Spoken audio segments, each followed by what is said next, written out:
করে নিচ্ছি। তো হাফ বডির যেহেতু 1 বছরের বাচ্চার জন্য, তো আমি 9 ইঞ্চি পরিমাণ কাপড় নিলাম এবং বডি 20 ইঞ্চি দিলাম। 20 ইঞ্চি দিয়ে আমি ফ্রকের হাফ বডিটি কেটে নিলাম। তো পান গলা দিব এবং পিছনে গোল গলা দিব, পিছনে চেইন হবে। তো এখন আমি নিচের পাটটি কেটে নিব।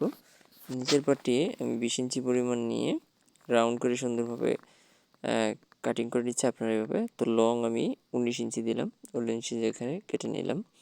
তো নিচের পাটটিকে গোল রাউন্ড করে মানে রুমাল সেটের মতো হবে। তো রুমাল সেটটি আমি কাটিং করলাম। পরবর্তীতে আমি হাতা কাটিং করব। কাপড়টিকে সোজা করে নিলাম, হাতাটা এখন কাটিং করে নিব।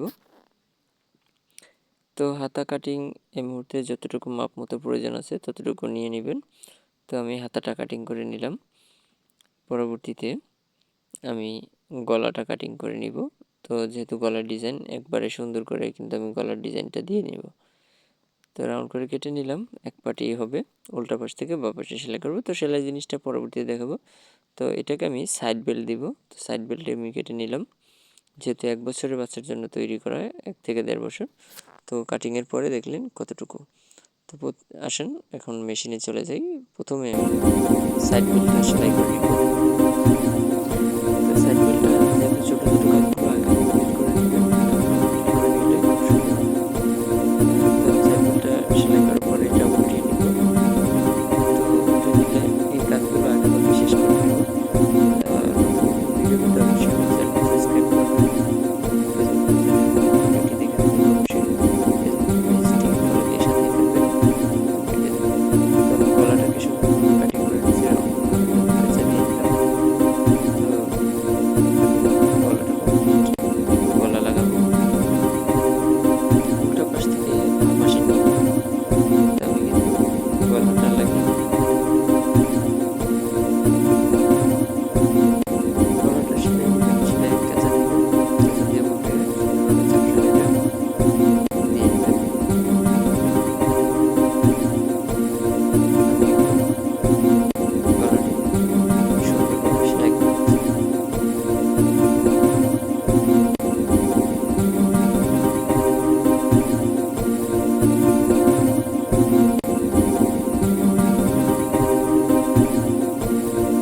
তো হাতায় পাইপিং করব এবং হাতাটা আমি সুন্দরভাবে চ্যাপ্টা পরিমাণে পাইপিং করবো, মানে বর্ডার দেবো।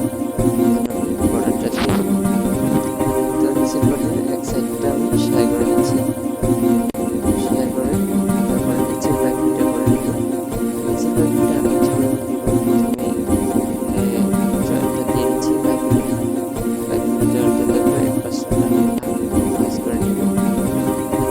তো ভাঁজ করার পরে নিচের পাটের এক সাইড থেকে সেলাই করা শুরু করে দেব। এই যে দেখুন, উল্টা পাশ থেকে বাঁ পাশে নিয়ে যাব।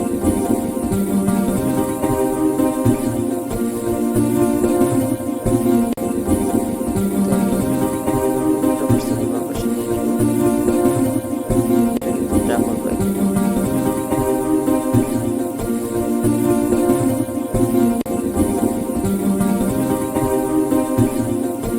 এটা হচ্ছে উল্টা পাশ। তো এখন পর্যন্ত যারা আমার চ্যানেলটি সাবস্ক্রাইব করেনি, ফেসবুক পেজটি ফলো করেনি, তাদেরকে বলবো এখনই ফলো করেন, ইউটিউব চ্যানেলটি সাবস্ক্রাইব করেন এবং নতুন নতুন ভিডিও পেতে অবশ্যই বেল আইকনটি বাজিয়ে দিন।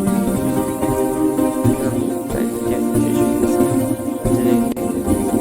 আমি ব্যাক পার্টের পিছনে মানে পুরো পার্টের পিছনে চেইন সিস্টেম করে দিব। চেইন সিস্টেম করলে খুব সুন্দর হয়। তো আমি চেইনটা বসে নিব। চেইন বসানো শেষ হলে আমার চেইন বসানো শেষ।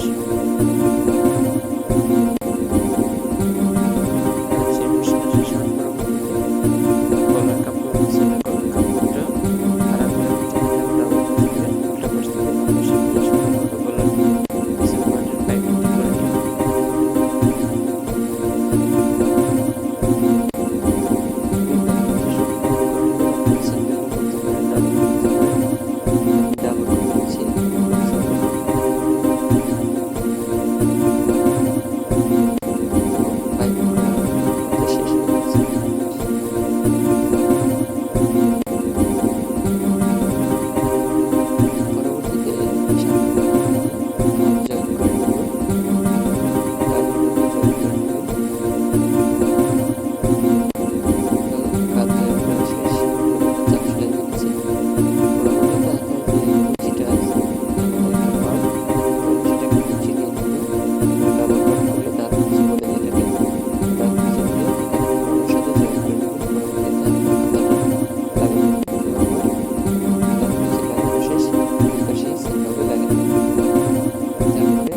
তো আমরা